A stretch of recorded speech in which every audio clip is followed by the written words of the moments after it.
Dobrý večer, vážení diváci, začíná nedělní partie. Naším dnešním hostem je předseda, politik Vladimír Židovnický. Dobrý večer, pane předsedo.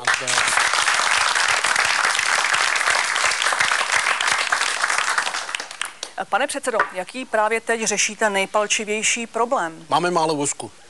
O jakém vosku to mluvíte? Udělali mi voskovou figurínu a když jsem jí byl změřit, tak byla o 2 centiáky menší, než jsem já.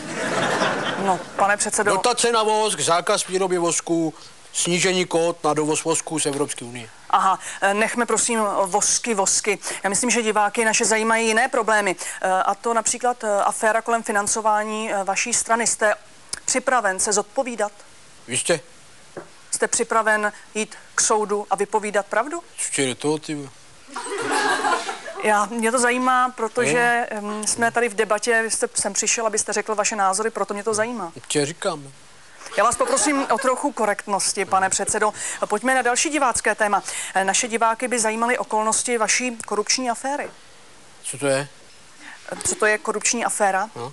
To je to, kvůli čemu vám teď hrozí vězení, pane předsedo, si jistě vzpomínáte. Už nehrozí. Už nehrozí, jaká je teď situace? Situace je dobrá, soudce dostal prachy a ten Venca, co měl na mě něco práskat, tak ten už nic neřekne. A proč už nic neřekne? Já nevím, proč nic neřekne, no tak blbě se mluví ze dna orlíka, ne? Ten člověk skončil na dně orlíku? No tak asi, když ho tam hodím v barelu, tak nebude plavat na hladině. Takže vy se tady přiznáváte k vraždě? Já to nebyl, jako já. A kdo to byl? Ježiš, já nevím, tak bylo nás víc, jo, no tak. Takže jste byl mezi těmi, kdo hodili toho člověka do Orlické přehrady? A tak to byla taková klukovina, jenom. Můžete toho člověka jmenovat, toho, který tam leží? Ne, to ne. Já když doma zabijím prase, taky mu nedávám jméno, aby mi chutnalo. Pane předsedo, pojďme na další téma, protože vidím, že tady už z vás nic nedostanu. Vy jste často kritizován kvůli údajným vyděračským praktikám. Můžete se k tomu vyjádřit? Ne. Vy se necítíte vinen? Povol, vystydní.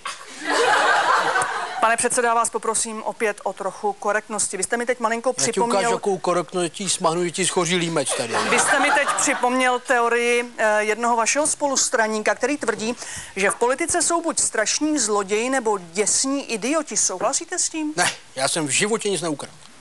Takže se řadíte do té druhé skupiny? Do druhé skupiny? Ano, řadíte se do té druhé skupiny. To si to dovoluješ ty, náno jedna. Ty si to dovoluješ ty? Dobytku, to ti vrátím. Ty pojď se, sundej brýle. Řekni, kdo sfalšoval ty volby. Sundej brýle, pokecáme, hele. Řekni, kdo sfalšoval volby. Pojď sem, počkej. Ty jsi nějaká větší, ne? Dej tam vosky.